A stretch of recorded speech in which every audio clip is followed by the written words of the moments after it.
Hey, Lyoko Warriors, this is Captain Yeet here for you on the CodeLyoko episode review. This is going to be CodeLyoko Season 2, Episode 7, titled Final Mix Redo. So, let's get into it. So, the beginning of the episode starts off with a theme song. After the theme song, we cut over to Odd and Oric and at the Venomous scene. Now, Oric is really nervous because this is really big science exam tomorrow, and he's not exactly prepared for it.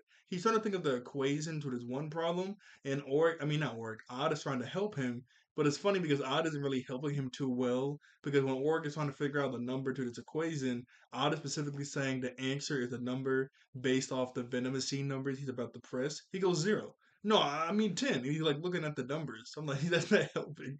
So Orc goes, you know what? I'm not going to go to lunch today. I'm going to go study. Odd is like, what? Come on, you don't want to miss lunch. Besides, you don't need to study. I got a foolproof plan. He goes, oh, what is your plan? Does it start with cheat and end with cheat? Of course.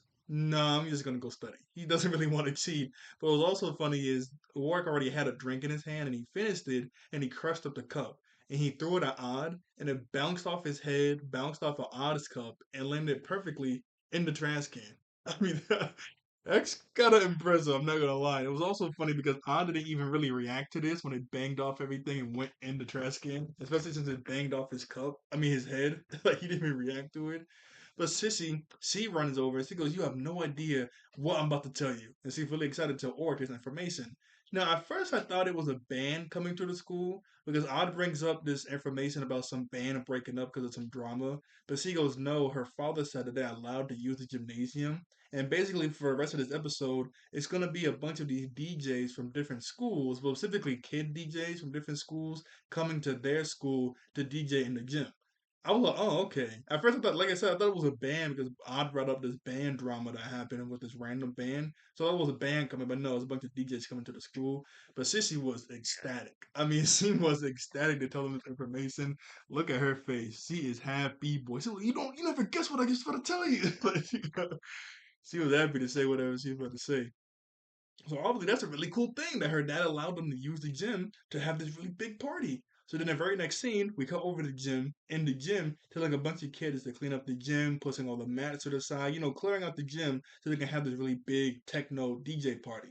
Now when this happens, William, he's carrying like the DJ music player, where you put the disc on and you play it and everything. He's carrying that, but he trips over something and falls and he busts up the whole DJ player.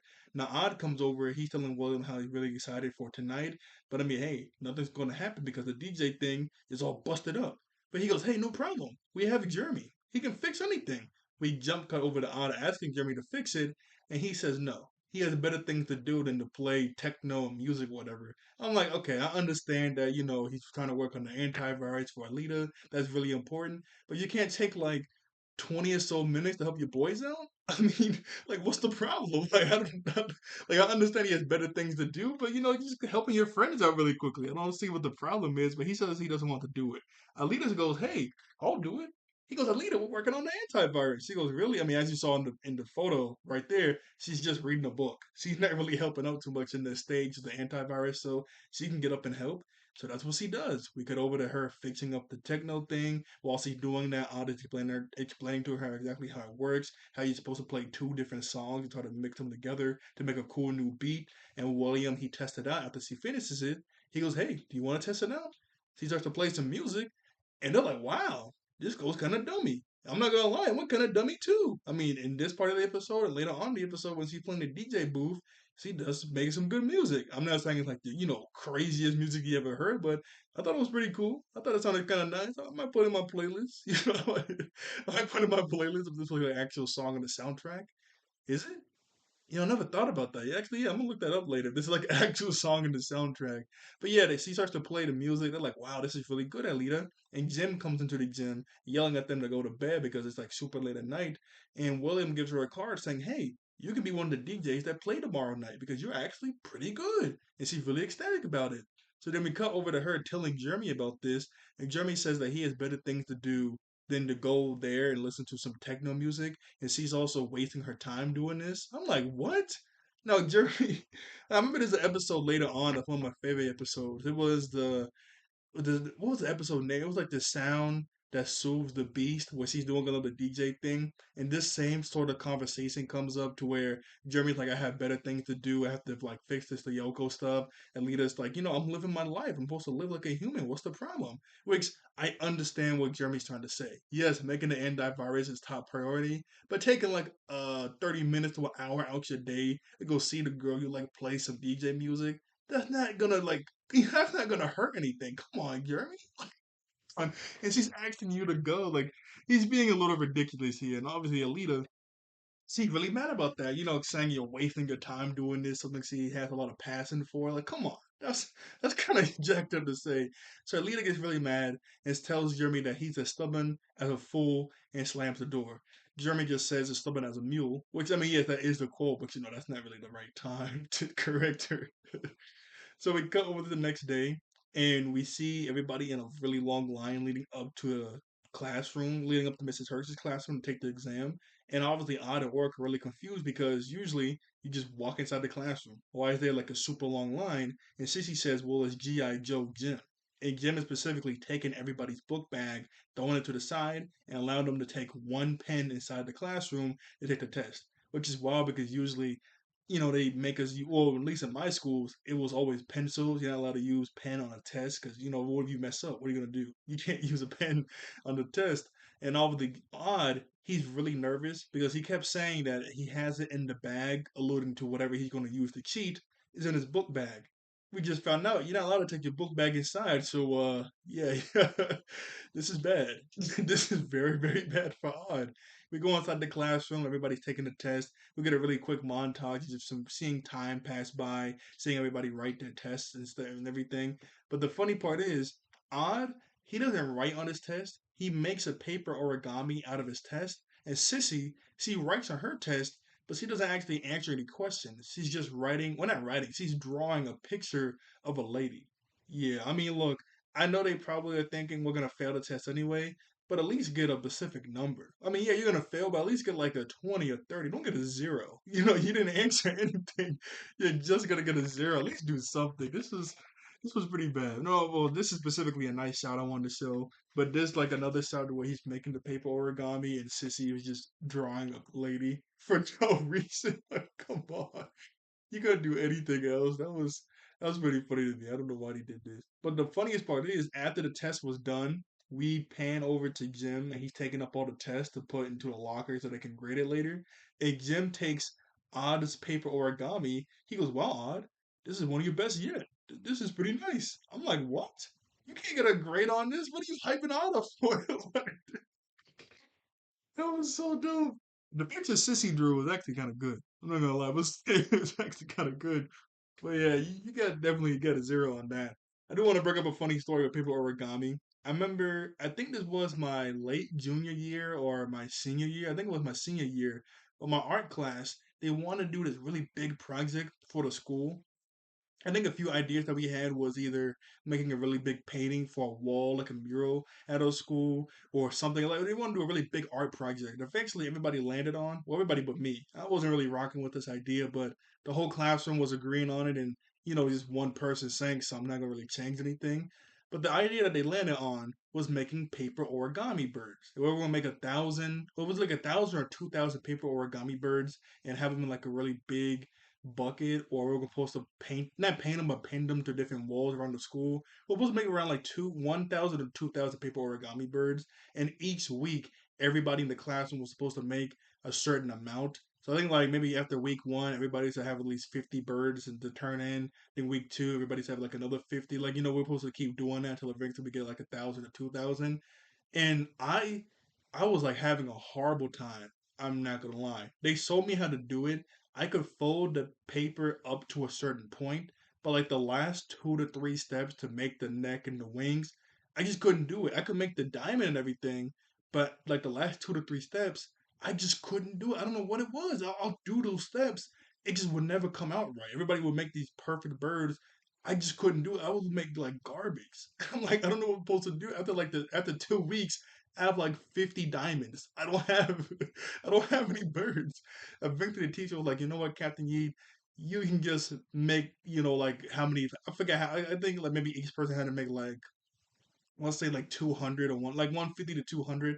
I forgot the specific number. I'm not counting that out, but let's say like each person had to make at least like 250 or something. She was like, you know what, Captain Yi, you just make up to the point you can, and I'll have somebody else come over and finish it off. But at least just make it up to the point where you can. I was like, thank goodness, because I just couldn't do it. I just couldn't do it. Oh boy, I love when I think back to it. I'm like, man, I was struggling bad. But anyway, let's get back into the episode. I was just rambling. Um, so we go over to Jim, and he's putting all the tests in a locker, and he's thinking to himself, I really hope Mrs. Herx let me keep odds paper origami. This is one of his best. I want to put in my collection. But while he's doing this, Dana activates, and he makes that little smoke cloud. You know what he does, and he takes over Jim's body. So now Xana has control over Jim. We cut to later that night, and we see a really long line leading into the gym. And it's kind of confusing what happens to Jim. I mean, not confusing, but we know Xana has taken over Jim. Gym is in front of the door leading into the gym because you have to wait to get inside. If you're a DJ like a leader, you're able to get inside instantly. But everybody else, you have to wait like a club or something. But we see Jim standing in front of the door, leading everybody inside the gym. We see Odd, Orc, and Yumi outside inside the line. Odd is really nervous that he might have to repeat the year because he know he failed a test. Yumi says you sort of study a little bit more. And then we go over to Jeremy, and he's walking down the hallway. And when he's walking down the hallway, he overhears the principal, Sissy's dad, yelling at Sissy, telling her that she's not allowed to go to the party tonight because she failed her test. And she goes, "What? Come on, Dad, this is the party of the century. She failed her test, drawing a picture of a lady. Of course, she's not going to be allowed to go." And Jeremy just smiles. And I mentioned this in my original review. Not my original review. Well, actually, I probably did mention this in my original review of this episode, but probably I know I mentioned this a lot of times in my original reviews overall and my CodeLyoko reviews that they always changed up the levels where the boys and girls are supposed to be. What I mean by that is, I remember there was one episode to where Jim was like, inside this specific dorm building, the boys are on the top floor, the girls are on the bottom floor. And then like another episode, they'll switch that around. And I remember like early season one, I think it was episode three, with the poison smoke cloud. We see Sissy peeking out of her door, looking at Jeremy's room. I'm like, you guys are not supposed to be on the same floor. What's going on? Or there'll be like scenes like that later on in the series. I'm like, what is happening to where the boys and girls are supposed to be? Like, what's going on? So, but anyway, we see Jeremy smiling and walk away. We cut over to the gym. They're having a big party. The DJ's going crazy. We see Sissy run into Nicholas and Herb. It was kind of funny because Nicholas goes, "Hey Sissy, you snuck out?" She goes, "No, my dad said I'll repeat the year, but hey, you're allowed to have fun tonight, sweetie." Wow, really? He's a nice dad. You idiot. Of course I snuck out. What do you think this is? But then Jeremy, he sees the activated tower on the computer. He tries to call everybody, but Jim, he jumps up and ties Jeremy up. I'm like, what? Wasn't Jim just in front of the door? Now some time has passed because we see everybody inside the gym. So I guess after everybody came inside the gym, he just walked over to Jeremy's room. I guess that's what happened.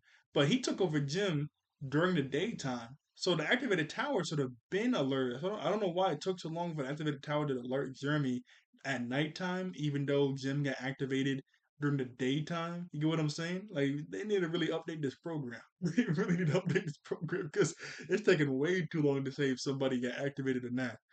But after that, we go over to the gym again, and we see Alita get on the DJ booth, and she's having a good old time. She's smiling ear to ear. I mean, she's going crazy on the DJ booth. Everybody's dancing, having a good old time, listening to DJ Alita. Boom, boom, boom, boom. I like this one part where whenever she mixes the song, we hear it goes, dun, dun, and then the song starts to play. I'm not making the sound right, and I'm not gonna play the. I'm not gonna play it on the TV because I'm gonna get in trouble. But you guys know what I'm talking about. If you've seen the episode, it's going that little part. So we go back over to Jeremy, and he's able to fall down in his chair that he's tied up in. He's able to rip the tape off his mouth. And I always thought about this because I remember, I forgot why, but there was tape on my mouth when I was a kid. I think me and my sisters were playing around or something like that. But I just licked the tape and it came off. So I was like, how come people don't do that in movies? I guess that's not the original thought, but he's able to rip the tape off his mouth and he's yelling for Kiwi. I don't know how Kiwi got out of his room. I don't know how he opened the door to Jeremy's room, but he was able to come inside Jeremy's room and Jeremy tells Kiwi to bite the ropes off. Kiwi walks over to his face, licks it, and walks away. He goes, Kiwi, no, no, Kiwi, Kiwi. Kiwi just walks away while biting the ropes off, which is pretty funny. We go back over to the gym. Oh, that was hilarious. We go back over to the gym, and Sissy sees Oric and Yumi dancing, and she gets jealous. So she jumps in front of Yumi and starts dancing with Oric. Obviously, Oric does not look happy. He was just dancing with his girl, and now Sissy come out of nowhere like, "What? Get on my face!" He was not trying to look at Sissy at all. Look at this. He's having a good old time with Yumi. Yeah, yeah. This Sissy gonna jump in. What is this? He was not happy at all. So then we go back over to Jeremy. Excuse me, sorry, I had to clear my throat. We go back over to Jeremy, and Kiwi rolls a ball inside of Jeremy's room, trying to play fetch. He goes, "This is not the time to play fetch. Come on, Kiwi." He goes, "You know what, Kiwi, go get on. Go get your owner. Go get on." And Kiwi walks out of the room, and Jeremy's thinking to himself, "This is bad. With my kind of luck, he's gonna get the principal." So then we go back over to the gym. Alita's still doing the DJ. Odd is talking to William, saying, "Hey, how come you're not dancing? This is not my thing. Come on, everybody can dance." He starts dancing. He goes, "You know what? Yeah, this isn't really a thing." And then he notices Kiwi right next to him. He goes, "Kiwi, what are you doing?" And he follows Kiwi. Yumi notices Odd following Kiwi. He goes, "Hey, what's going on?" "I don't know. I'm gonna follow him to see what's happening." So she walks out with Odd. Oric notices this too, and Oric, he sucks at cover stories. He goes, "You know what? I have to do." Excuse me. He goes, "You know what? I have to go." She goes, "What's the matter? What's going on?" "I have to polish my flip flops." I'm like, okay, this this Joker sucks at cover stories. That is hilarious. I gotta polish my flip flops. I remember last episode, he was like, "You know what? Jeremy just reminded me of something really important I have to do." "What is it?" Uh, leave. Like, what? Okay. That was funny, but I do like this one shot of Alita smiling super big, DJing. This was sweet. What is what I have to do? What is it? Leave. Org is funny. Org is hilarious. So anyway, after that, after all the Lyoko warriors run out of the gym, Jim walks into the gym and he's controlled by Xana. So he shoots some electricity into the wires that's connected to the DJ booth and electrocutes Alita, and she passes out.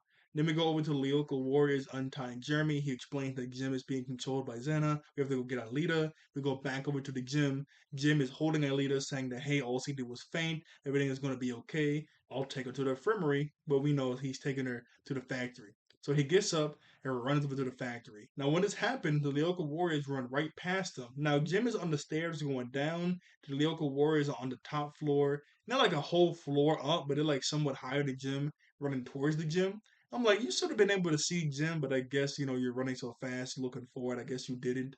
But they run into the gym, notice that Alita's not there, so they all run to the factory. Now, while they're running to the factory, Jim is already at the factory, materialize Alita in the desert sector. There's a mega tank keeping her hostage. And then Jim, he gets up to fight against the Lyoko Warriors. And whenever they get inside the factory. Now, when this happens, Odd and Oryx stay behind to fight Jim, and Yumi and what's his name? Jeremy. I was like, what's his name again? Yumi and Jeremy run into the elevator to go to the Yoko. Now, when this happens, Oryx goes, "Come on, Jeremy. I mean, come on, Odd. Let's rough up Jim." Odd goes, "I don't know, man. I think he's gonna rough us up." He remembers that butt whooping from. He definitely remembers that butt whooping from Jeremy boy. He was like, "I don't know, man. Maybe I should went to Lyoko. I mean, I already fought the last guy." But there's a problem because obviously, as we know, whenever Xana takes control of somebody, they get superhuman strength, durability. They can use like crazy powers like electricity. And then Jim, he duplicates himself like twice from My Hero. Look at this. He just makes a clone of himself. Easy peasy to fight both of them. This is bad. Obviously, this is really bad. And when they start to fight, yeah, they get kind of tossed around. They punch Oric, he goes flying. They slam to the ground. They can also phase to attacks. Like, yeah, it's really bad fighting someone that took control of. So eventually, we go over to Aelita, and she tries to run away from the mega tank because they're in like that spiral sort of staircase thing in the desert sector. But the mega tank shoots his like laser field at her, and she falls down. So now she's kind of stuck to where she is. Then Odd and Auric, they find a metal pipe and whack Jim over the head with it, and he passes out, and they all go to the scanners. And I'm like, you guys know, at least Odd does, this isn't gonna keep them down for too long.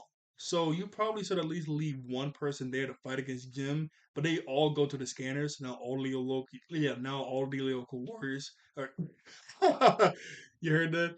Now all the local warriors are at the or inside the desert sector. Sorry about that. You hear my voice crack. I definitely need some water. I'm gonna go get some water. So now all three Lyoko warriors are on the desert sector in Lyoko. So while they're in Lyoko, they're about to go over to help Alita to get their vehicles, but then three wasps come out of nowhere to fight them. Odd tells Yumi and Orc to go ahead to help Alita while he fights against the wasp. Now he fights against the wasp, but he doesn't take any wasp out. He does do a really cool backflip off a rock, but yeah, he doesn't take any of them out. He does get shot one time, and he's already down to 10 life points, which is kind of wild. I mean, they have like 100, and one laser takes him down to 10. Yeah, these wasps are pretty strong.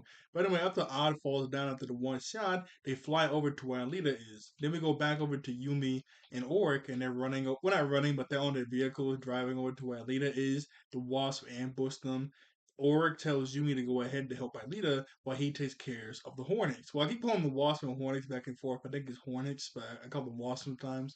So Yumi goes ahead to help Alita while he takes care of the Wasps. He doesn't really take any of them out, but then not Oric, Odd comes over to help him out, take out the Hornets.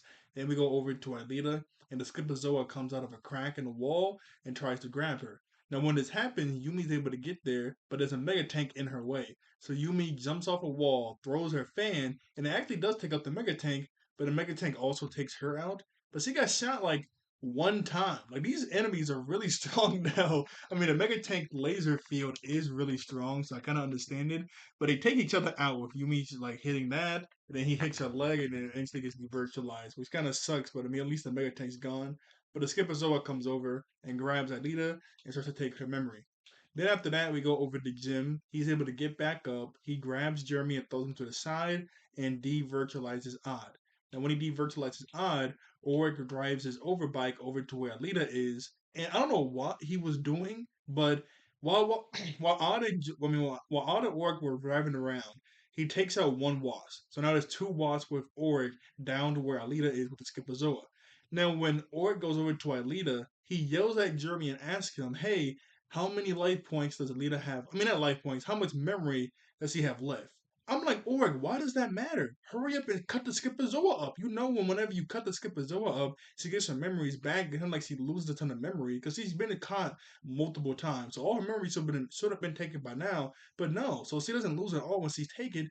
But it doesn't matter. Just cut him up. Why do you want to know this? And while he's standing there waiting for an answer, obviously Jeremy's not at the computer, so he can't answer him. The wasps start to shoot at him, so he has to use super sprint to get away. He throws his sword up in the air and takes out one of them, and then he runs over to a wall, jumps off of it, and takes out the other one. And then he asks again, "Hey, how much memory does he have again?" I'm like, "Yo, Oric, it doesn't matter. Just cut off the Skipperzoa. Like, what are you doing?"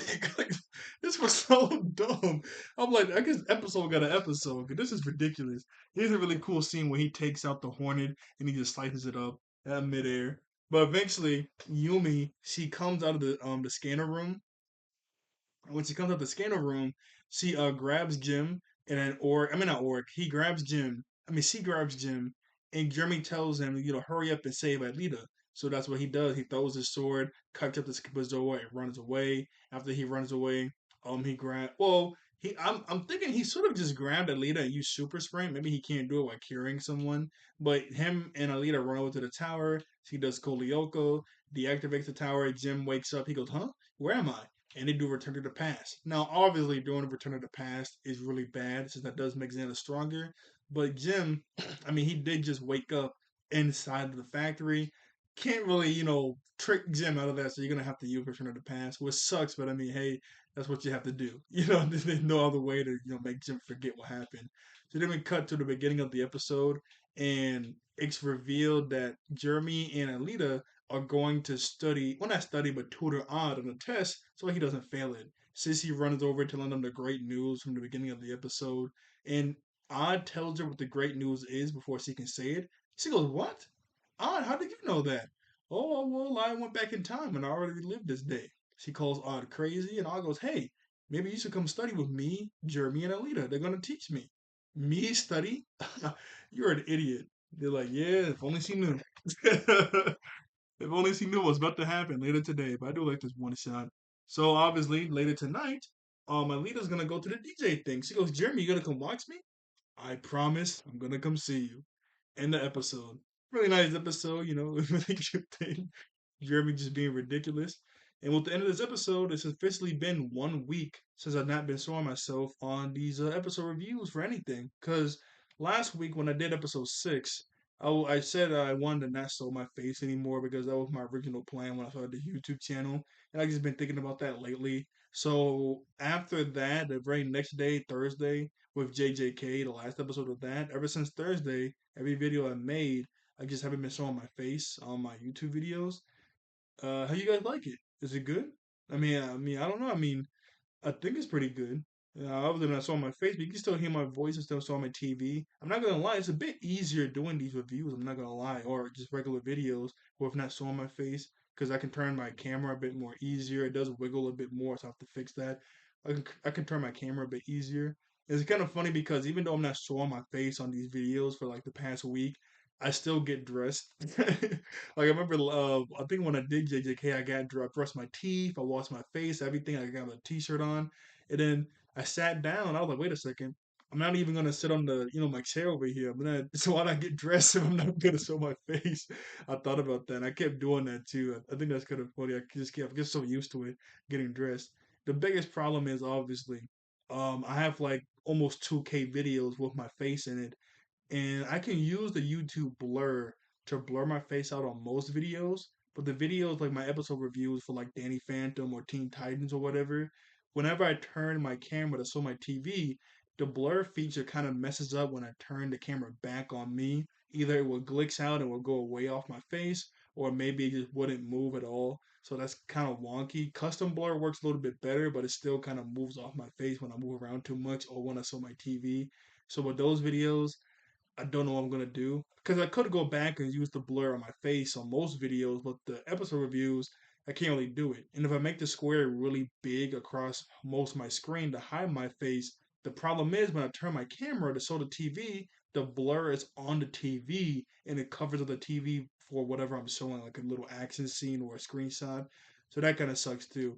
I'm still working on it to see if I can try to maybe fix it, but until now, yeah, I don't know what I'm gonna do. I guess for right now, for the foreseeable future, I might just keep not showing myself. I guess tell me what you guys think if you like it like this or not. I think it's kind of nice. I mean, you can still hear me. I show my hand, but I don't know. Like I said, I just been thinking about now. So, well, that was my original plan when I made this channel was not to show my face, but I just couldn't understand how I could make videos and not show myself. Although now I understand because I've been testing it out for the past week and it still looks good, but yeah, I guess I'll keep trying with the YouTube blur, but I don't know if it's gonna work on that. But I guess some of you like it or not. All right then. Bye. Oh, sorry. I did this. Like, share, subscribe. I see you all later. Thank you all for watching. Thank you all later for you one human beings, and I see you guys next time. Bye. All right.